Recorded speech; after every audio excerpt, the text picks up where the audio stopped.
இது ஆகாய மார்க்கமாக வரக்கூடிய பறவைகளை தவிர உங்களை போன்ற மனிதர்கள் வரலாம், மிருகங்கள் வருவதற்கு வாய்ப்பே இல்லை. அப்படி இருக்கும்போது நீங்க இந்த இடத்துல மானு வந்ததாக பொய் சொல்றீங்களோன்னு எனக்கு ஒரு சந்தேகம். நான் பொய் சொல்ற அவசியம் என்ன? அவசியம் இருக்கிறனாலதான் பொய் சொல்லிய மானு வேணாமா? அப்ப பொய் 1000 பொய் சொல்லி ஒரு திருமணம் பண்ணுட்டாங்களே, இருங்க என்ன உங்ககிட்ட பொய்ய சொல்லி ஒரு வாங்குற அவசியம் எனக்கு என்ன?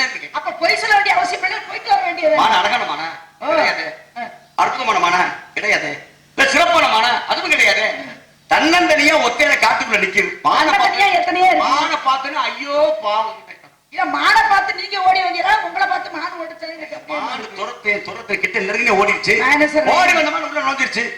அதாவது தனியா தனிப்பட்ட மானோ சிறப்பான மானோ இங்க பேர்பட்ட மானோ அது தேவையில்லை. நமக்கு நடக்கிறது பாதையிலே நம்ம கவலைப்படக்கூடாது. நாட்டான பாதையை நான் தான் தேர்வு செய்யணும். இது ஏபிஜே அப்துல் கலாம் ஏவே சொல்றேன். உனக்கு நடக்க பாதையிலேயே ஊராட்சி உன்னை ஒதுக்குறாங்களா? ஏன் கவலைப்பட்டு ஒதுக்கி நிற்கிற? நீ நடப்பதற்கான பாதையை நீனே உருவாக்கு அப்படிங்கிறாரு. அதுபோல என்னைக்குமே தனிச்சுதான் நிக்கணும். எல்லாரோட சேர்ந்து ஊர் ஓடும்போது ஒத்து ஓடுறது அது வேற. ஆனா அதே சமயத்துல அறிவை தனித்துவம் வாய்ந்ததாக இருக்கணும். என்னைக்குமே நீங்க பாக்குறது போல அது அழகில்லாத மாடாக இருக்கலாம், சிறப்பில்லாத மாடாக இருக்கலாம். அது எப்படி அங்க நீங்க தேடி வந்திருக்கீங்கல்ல, அது அழகு இருக்கா இல்லையா பிடிக்கணும் வந்துட்டீங்கல்ல, அப்ப அதுகிட்ட ஏதோ ஒண்ணு இருக்குன்னு தானே அர்த்தம். இப்ப நான் கேக்குறேன், உலகத்துல அறிவாளி யாரு? எல்லாரும் அறிவாளியா ஏத்துக்க முடியாது. உலகத்துல அறிவாளி யார்? முட்டாளாவும் ஏத்துக்க முடியாது. தன்னை உணர்ந்தவன் அறிவாளி. தன்னை உணர்ந்தவன் அறிவாளி. தன்னை உணர்ந்தவன் யாரு? ஞானிகளாக இருக்கலாம். நம்ம இடத்துக்கு முதல்ல நம்மளை நாமே உணர்ந்த முதல்ல நம்மளால என்ன முடியும், நம்மளால என்ன முடியாது, நம்ம உயரம் எவ்வளவு, நம்ம எதை சாப்பிட்டா நமக்கு செரிமானம் ஆகுன்ற விஷயம் தெரியாம நிறைய பேர் சாப்பிட்டு இந்த சாதாரண விஷயமே நிறைய பேருக்கு தெரியல. இதனாலதான் தன்னை உணர்ந்தவன் அறிவாளி. நான் என்னை உணர்ந்தவன் எனக்கு தெரியும். என்னோட உயரம் என்ன, எது வரைக்கும் நம்ம போகலாம், நம்ம எது வரைக்கும் போனா என்ன நடக்கும் எனக்கு தெரியும். அதாவது பசித்து புசி அப்படின்னா பசிக்காம சாப்பிடாது. ஒரு காலத்துல அதாவது உணவே மறந்தாம எடுத்தவங்களும் உண்டு. இன்னைக்கு மறந்துதான் உணவா இருக்கு. நீங்க சொல்லணும் அது பார்த்தாதான் தெரியும். பார்த்தா அதாவது அனுபவிச்சாதானே தெரியும். ஆமா சரி அதெல்லாம் இருக்கட்டும். நீங்க சாப்பிடறதுக்கா வந்தீங்களோ இல்ல பிடிக்கிறக்கா வந்தீங்களோ அது எனக்கு தெரியாது. இருந்தாலும் விடுச்சு வச்சு அதனால மான் தேடி வந்திருக்கீங்க. மான் இல்லைன்ற வார்த்தையை நான் சொல்லணும். மான் இல்லாத ஒரு பொருளை இருக்குன்னு போய் சொல்லி உங்களுடைய காலத்தையும் நேரத்தையும் வீணாக்கி என்னுடைய காவலையும் எங்க அப்பாவுடைய கட்டுப்பாடையும் நான் வீணாக்கி அந்த மாட வரல. நீங்க சொல்ற சரியா?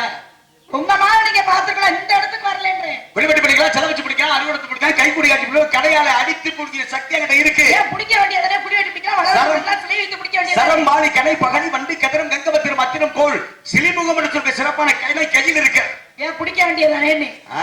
ஏன் பிடிக்க? இதெல்லாம் கடினவங்க. நல்லதை சொல்லி 4 பேருக்கு புரிய வைக்க முடியாது. கேட்டாக்கா கேலி கிண்டல். அடுத்தவங்களை பார்த்து சொல்றாங்க தடுத்தாங்க. அடுத்தவங்களை பார்த்து யாரு கேலி கிண்டல் தெரியும். தன் முதுகு தனக்கு தெரியணும். பிறகு பிறகு மற்றவர்களை பார்க்கணும். தன் முதுக நம்ம திரும்பி பார்க்கணும், மற்றவர்களை பிறகு பார்க்கணும். அப்பதான் அந்த சூழ்நிலை மற்றவர்களுக்கு புரியும். இந்த இடத்துல நான் உங்களுடைய சூழ்நிலை நல்லாவே புரிஞ்சுக்கிறேன். தேடி வந்தது மாறாக இருக்கலாம். ஆனா பிடிக்க போற பொய் சொல்றீங்க பாருங்க, இதான் அபாண்டமான பொய் அப்படின்றேன். உங்களோட பொய் சொல்ற அவசியம் எனக்கு இல்லைன்னு சொல்லிட்டேன். நீங்க பஞ்சத்துக்கு வேட்டையாடுறீங்களா பரம்பரையாவா? இங்க பாருங்க, எனக்கு இந்த பஞ்சத்துக்கு வேட்டையாடுறது பரம்பரை வேட்டையாடுறது நம்பிக்கையே கிடையாது. ஏன்னு கேக்குறீங்களா? பெரிய பரம்பரைன்னு சொல்லுங்க உலகத்துல. எப்ப சரியான பரம்பரையா அப்படிங்களா? பெரிய ஆளுங்க சொல்லுங்க. அந்த குடும்பத்துல எதுக்குமே ஆகாத ஒரு பிள்ளை பிறந்து ஒட்டுமொத்த குடும்பத்துக்கு எடுத்து கொடுங்க. ஒரு விஷயம் இது முடிச்சுக்கிறேன்.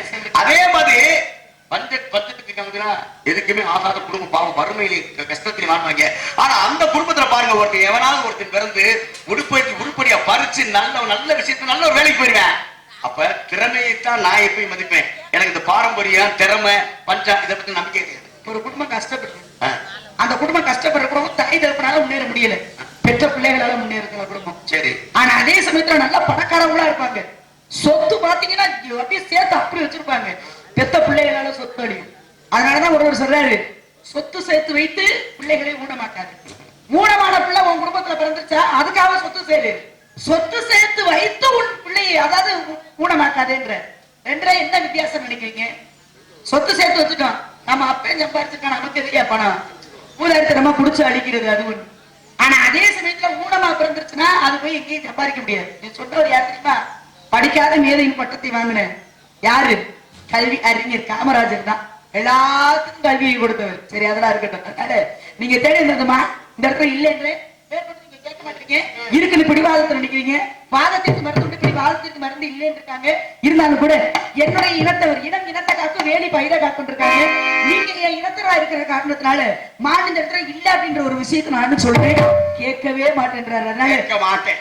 உலகம் அழகு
பொறுமை கடலை விட பெருசா. நான் ரொம்ப பொறுமையா இருந்து பதில் சொல்லிட்டு இருக்கேன். ஆனா நீங்க இந்த கலியுகத்துல எப்படின்னு கேட்டீங்கன்னா, என்னைக்குமே அடுத்தவர்களுடைய சொத்துக்கு தான் அதிகமாக ஆசைப்படுவாங்க. ஒருவேளை நீங்களும் அடுத்தவங்க சொத்துக்கு தான் ஆசைப்படுறீங்க அப்படின்றது எனக்கு தெரியல. ஏன்னா யுகங்கள் மொத்தம் 4. இந்த 4 யுகத்துல கலியுகம் என்பது எப்படி இருக்கும்னு பஞ்சபாண்டவர்கள் கிருஷ்ண பரமாத்மாட்டே கேட்டாங்களாம். பஞ்சபாண்டவர்கள் கிருஷ்ண பரமாத்மாட்ட கேட்கும் பொழுது அந்த கிருஷ்ண பரமாத்மா இந்த கலியுகம் என்பது இப்படித்தான் இருக்கும் என்பதை எப்படி எடுத்து சொல்லியிருப்பார் சொல்லுங்க? எப்படி எடுத்து சொல்லியிருப்பார்? நீங்க வேடுவர் தானே.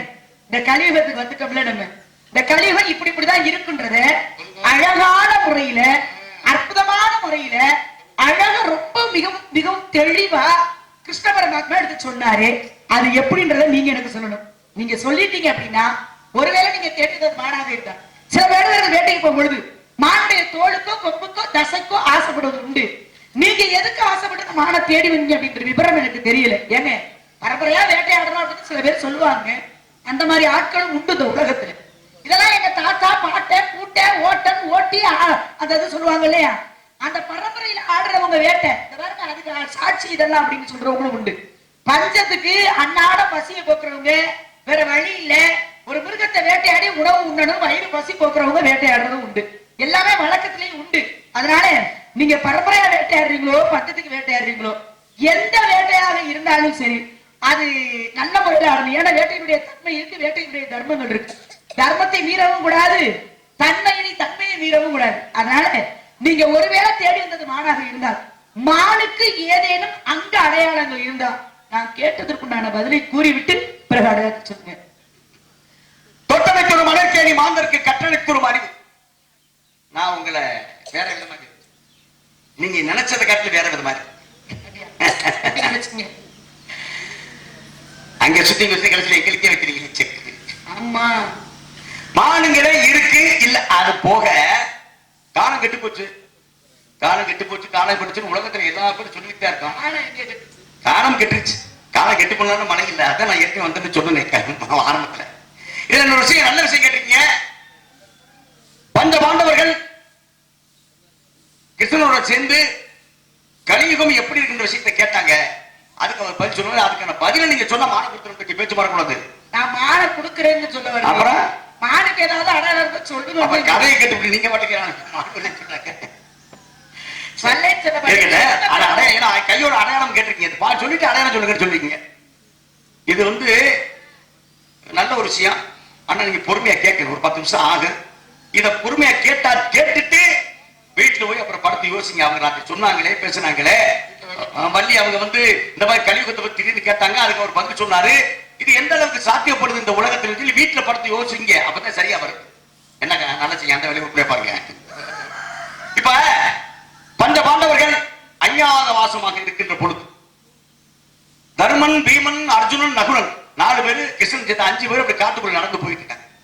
அப்படி நடந்து போயிட்டு இருக்கும் பொழுது தர்மன் கேட்கிறான் கிருஷ்ணன் கிட்ட, கிருஷ்ணா கலியுகம் பிறக்க போது எல்லா பேருமே சொல்லிட்டு இருக்காங்க. இந்த கலியுகம் எப்படி இருக்கும்? கலியுகம் எப்படி இருக்கும்? மனித வாழ்க்கை எப்படி இருக்கும்? மனித குணாதிசயங்கள் எப்படி இருக்கும்? இனிமேல் இந்த உலகம் மனிதர்கள் வாழ்வதற்கு தகுதியா இருக்குமா அப்படின்ற விஷயத்தை கேட்கும் போது கிருஷ்ணன் சொல்றாரு, நல்ல ஒரு விஷயத்தை கேட்டிருக்கீங்க. நீங்க 4 பேர் இருக்கீங்க. திசைகள் 4, கிழக்கு, மேற்கு, தெற்கு, வடக்கு. இந்த 4 திசைகளுக்கும் 4 பேர் கையில வில்லு இருக்கு, 4 பேர் கையில அம்பு இருக்கு. 4 பேர் 4 திசையில அம்பு போடுங்க. போட்ட எல்லா பேரும் அவங்களே போய் அந்த அம்பை எடுத்துக்கிட்டு வாங்க. அப்படி வரும் பொழுது அவரவர்கள் என்ன ஒரு விஷயத்தை பார்க்கிறீங்களோ அதை நீங்க என்கிட்ட சொல்லுங்க. யாரு? கிருஷ்ணன். அப்ப முதல்ல தர்மன் கிழக்கு திசையில் ஒரு பானத்தை போடுறேன். போய் போட்டு எடுத்துக்கிட்டு வரும்பொழுது ஒரு இடத்துல 5 கிணறு இருக்கு. எத்தனை கிணறு? 5 கிணறு. 3 கிணறு சின்ன கிணறு, 2 கிணறு பெரிய கிணறு. அப்ப இந்த 3 கிணறு நிறைய தண்ணி இருக்கு. 3 கிணறு நிறைய தண்ணி இருக்கு. பக்கத்துல இருக்கு 2 பெரிய கிணறு தண்ணி இல்லை. ஒரே இடத்துல இதை கிருஷ்ணன் கிட்ட சொல்றாரு. தர்மன் கிருஷ்ணன் கிட்ட சொல்றாரு. சரி அப்படி கேட்டுட்டார். அப்ப மேற்கு திசையில் அம்பை அந்த பீமன் போய் எடுத்துக்கிட்டு வர்றேன். அங்க எடுக்க போகும்போது அவன் கண்ட காட்சி என்ன அப்படின்னா, ஒரு மரத்துல ஒரு குயில் உட்கார்ந்து கூவிக்கிட்டு இருக்கு. குயிலோட சத்தம் எப்படி இருக்கு? கேட்கறதுக்கு இனிமையா இருக்கும் இல்லையா? அந்த குயில் வந்த சத்தத்தை கேட்டு அந்த திசையில போற அங்கே மரத்திலே ஒரு குயில் கூவிக்கிட்டு இருக்கு. கூவிக்கொண்டிருக்கின்ற அந்த குயில் தன்னுடைய காலடியில ஒரு அணில போட்டு மிதிச்சு கொஞ்சம் கொஞ்சமா கடிச்சு சாப்பிட்டுக்கிட்டே கூவு.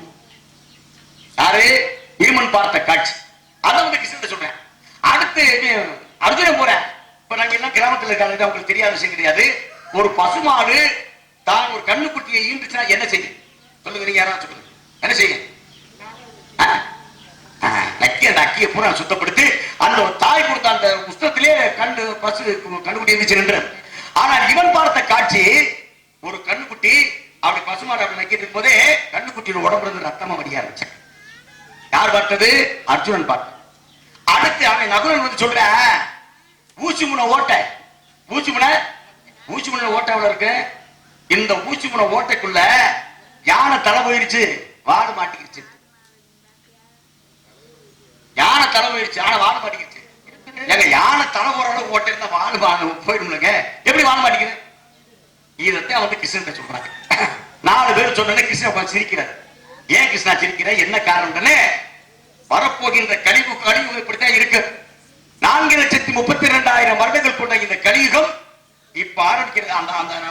எப்ப ஆரம்பிக்குதோ அதிலிருந்து கொஞ்சம் கொஞ்சமாக கடல் இருந்து கட்டை பச்சுற மாதிரி எல்லாம் புடிச்சிடும் அப்படின்னு சொல்லி சொன்னே தர்மன். இதற்கான விளக்கத்தை சொல்லுங்க சொல்லும் போது அப்பதான் சொல்றாரு, முதல்ல பார்த்து 5 கிணறு, 5 கிணறு, 5 கிணறுல 3 கிணறுல தண்ணி இருக்கு, 2 கிணறுல தண்ணி இல்லை. அப்படின்னா 3 கிணறும் பிள்ளைங்க, 2 கிணறு அம்மாவும் அப்பாவும். இந்த அம்மாவும் அப்பாவும் என்ன செய்யறாங்கன்னா, பெத்த பிள்ளைங்க நல்லா இருக்கணும், சந்தோஷமா வாழணும், நம்ம மாதிரி கஷ்டப்படக்கூடாது, ஓடி ஆடி உழைச்சி அதை பார்த்து இதை பார்த்து எல்லாம் பண்ணிக்கிட்டு கஷ்டப்பட்டு பிள்ளைங்களை வளர்த்து பெரிய ஆளாக்குறாங்க. 10 காசு வட்டி, 5 காசு வட்டி, 2 வட்டி, வார வட்டி, மீட்டு வட்டி சொல்லி காசுகளை வாங்கி பிள்ளைங்க நல்லா இருக்கின்றாங்க, எல்லாம் செய்யறாங்க. பரம்பரை சொத்துக்களைக்குள்ள விட்டு பிள்ளைகளை பாக்குறேன். இந்த பிள்ளைங்க எல்லாம் அவவே நல்ல சந்தோஷமான ஒரு வாழ்க்கை அவன் பொண்டாட்டி வாழ்ந்துகிட்டு இருக்கவன் யார பார்க்க மாட்டேன்? பெத்த தாயும் தகப்பனையும் பார்க்க மாட்டேன். இது நடக்குது. அன்னைக்கு எத்தனை குடும்பத்துல பெத்த தாயை வச்சு பார்த்துக்கிட்டு இருக்கேன். பிள்ளை போய் ஏதாவது கேட்டாங்கன்னு சொல்றேன், ஐயா நாங்க சம்பாதிக்கிற ஆசை எங்களுக்கு ஏன் பொண்டாட்டி பிள்ளை வாக்கிய 10 உடனே இருந்து பார்க்க சொல்லி கேட்கிறேன். நடக்குதா? இன்னைக்கு எத்தனை பேர் தாய் தகப்பனை பாக்குறது உங்க வீட்டுல இருக்கு. அது மட்டும் இல்ல, இப்ப குயில் கூவிட்டு இருக்கு.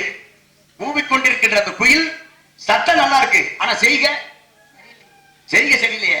நம்மளை தேடி வர்றவே நம்மளோட ஓட்டு கேட்டு வராது, நம்ம தான் நாங்க நிக்கிறீங்களா பாத்துங்க, நாங்க அதை பண்ணுவோம் இதை பண்ணுவோம் அப்படின்னு சொல்லி எல்லாருக்கும் நல்லாத்தான் சொல்றேன். கேட்கறது நல்லாத்தான் இருக்கு. இதெல்லாம் கேட்டு விட்டு நம்ம ஏதோ ஒண்ணு பண்ணி தொலைக்கலாம். ஆனா அடுத்து போகணும்னு என்ன செய்யறேன்? எல்லா பேரும் செஞ்சதை அணிஞ்சிடறேன், அணியில கடிச்சு கொஞ்சம் சாப்பிட்டுக்கிட்டு குயில கூவுறேன். அந்த மாதிரி கேட்கறது நல்லாத்தான் இருக்கு, ஆனா செய்க இவன் செஞ்சதை அவன் செய்யறான், அவன் செஞ்சதை இவன் செய்யறான். பாக்குறோம் அன்னைக்கு. சரி, அடுத்து பசுமாடு தான் போட்ட கன்றுக்குட்டியை தானே சுத்தம் செய்யும் போது அந்த படுத்து கண்ணு குட்டி உடம்பு ரத்தம் வரும்.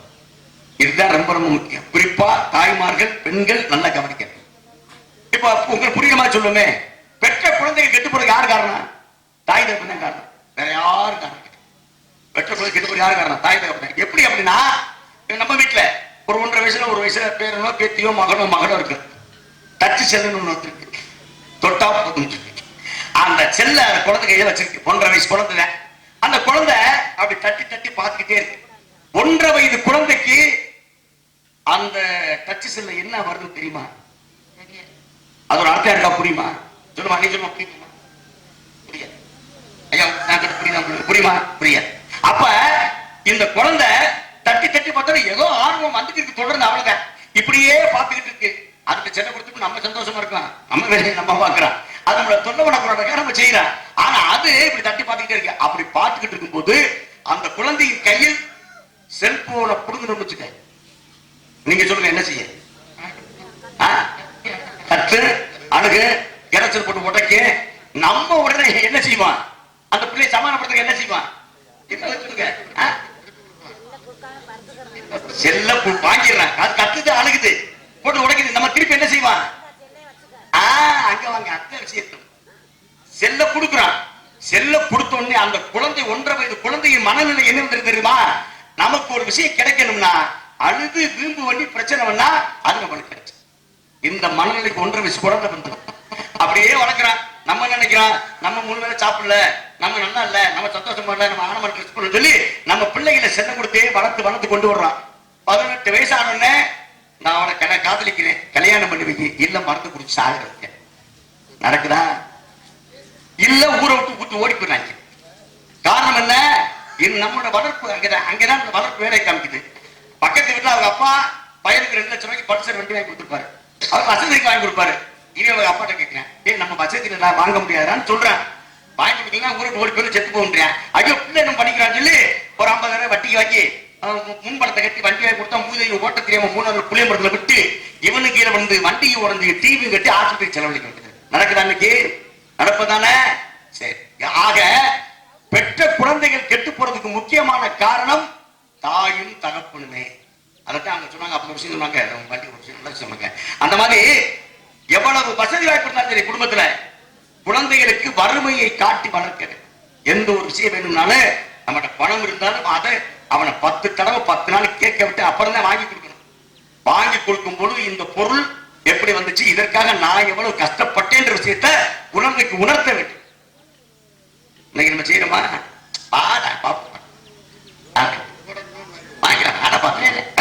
கஷ்டப்பட்ட பிள்ளைய கஷ்டப்படக்கூடாது அப்படின்னு. இதுல 4ஆவதாக ஒரு விஷயம், ஊசி முனை ஓட்டை யானத்தலை போயிடுச்சு, கால மாட்டிக்கிச்சு. எப்படி மாட்டேன்?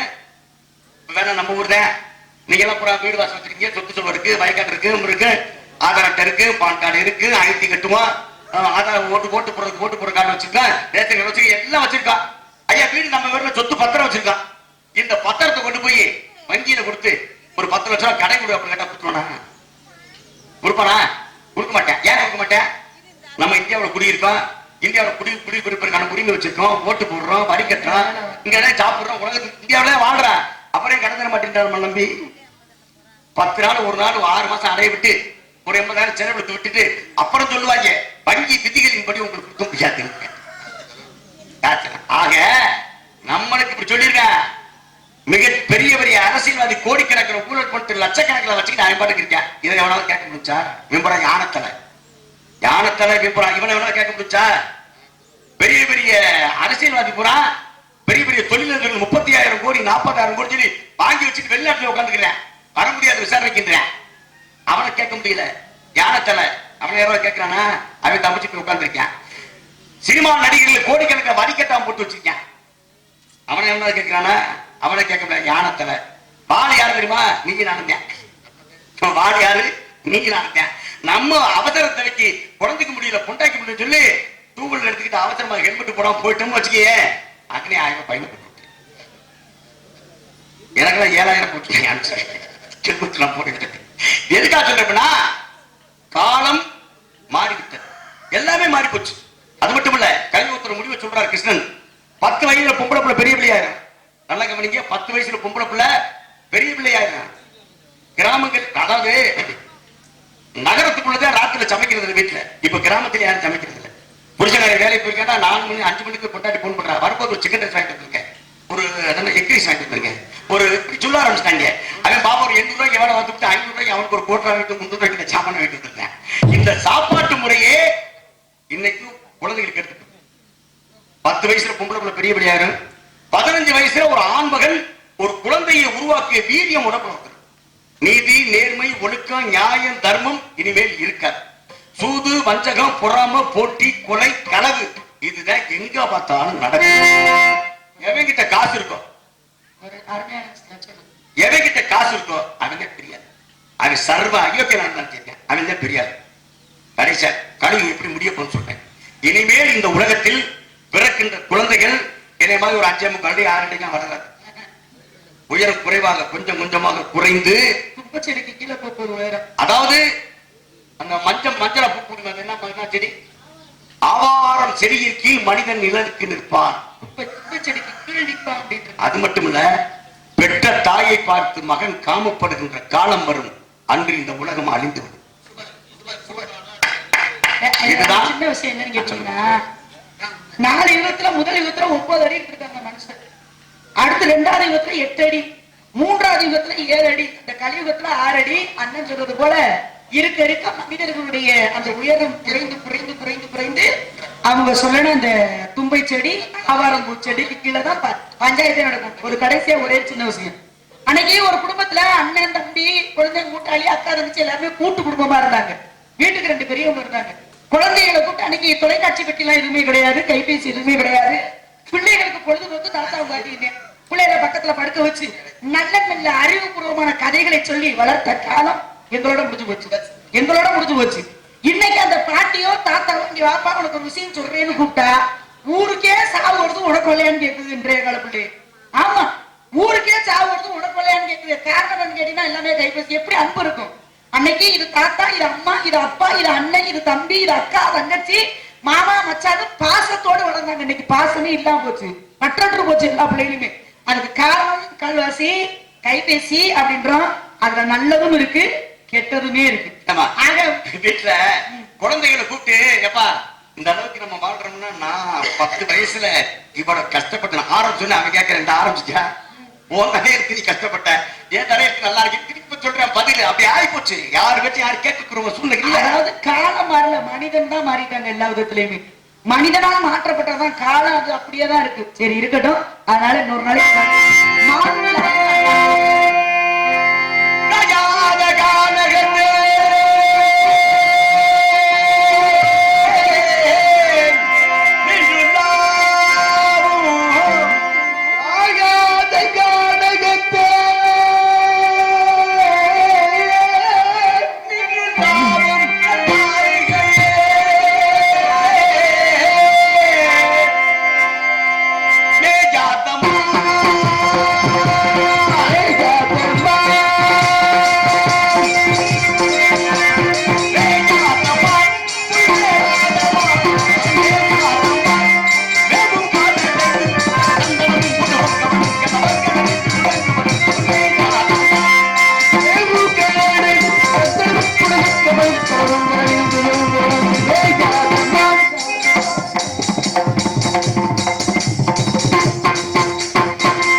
எதுக்கு தேடி வைப்பீங்க?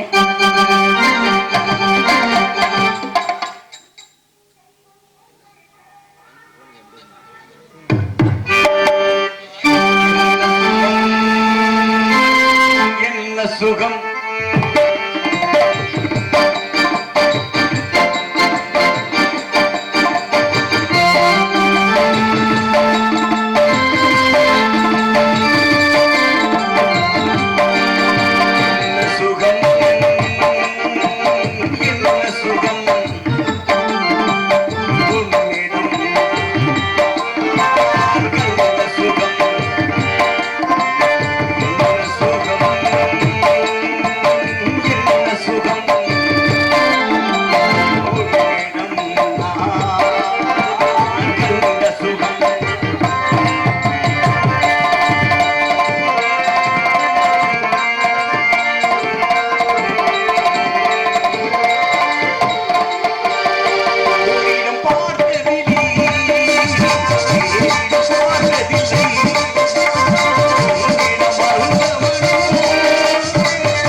என்னை தான் தேடி வந்தார். அப்படியா? தேவனை வணங்குவோம், எல்லாம் வணங்கி விடலாமா?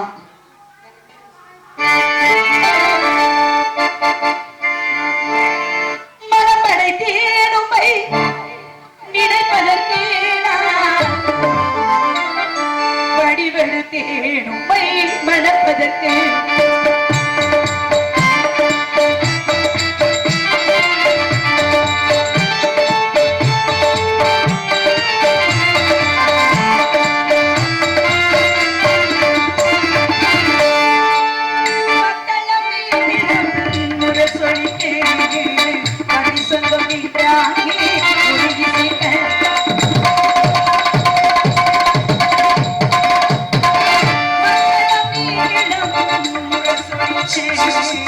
பரிசங்கம் நின்றாகி உருகி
கொடுத்த வரத்தின்படி உன்னை ஏற்றுக்கொள்ளும் காலம் வந்துவிட்டது. நாம் நடத்திய விளையாட்டுகள் எனக்கு ஒரு வரம் ஒன்றுதார்கள்.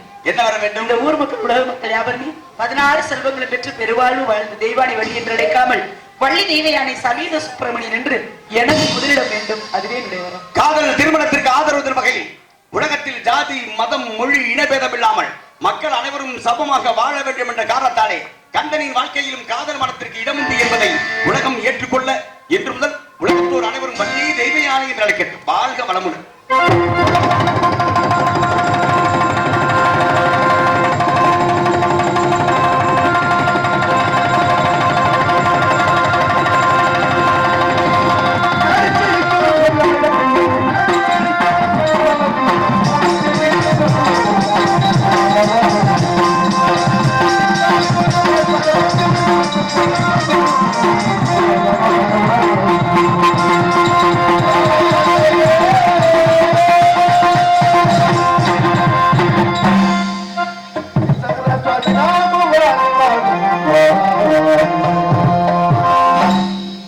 ஆடியோஸ் நகரமங்கலம் உரிமையாளர் ஆர் வனிதா ராமநாதன் அவர்களுக்கும் இந்த நாடகத்தை பிரார்த்தனை நாடகமாக வைத்த மதிப்பிற்கு மரியாதைக்கும் உரிய திரு வி ராமநாதன் வனிதா ஸ்ரீ பகவதி அம்மன் ஆடியோஸ் குடும்பத்தார்கள் நீண்ட ஆயிலும் நிறைந்த செல்வமும் மங்காத புகழோடு பகவதி அம்மன் அருளாலே வாழ்க வளமுடன் என்பதை மகிழ்ச்சியோடு தெரிவித்துக் கொண்டு கிராம பொதுமக்கள் மற்றும் இளைஞர் மன்றம் மகளிர் மன்றம் நகரமங்கலம் அன்புள்ளங்களுக்கு நன்றியை தெரிவித்துக் கொண்டு நாடக அமைப்பாளர் நகரமங்கலத்தைச் சேர்ந்த சித்தப்பா கண்ணன் அவர்களுக்கும் பகவதி அம்மன் ஆடியோஸ் நகரமங்கலம் அன்புள்ளங்களுக்கும் நன்றியை தெரிவித்துக் கொண்டு விடைபெறுகிறோம்.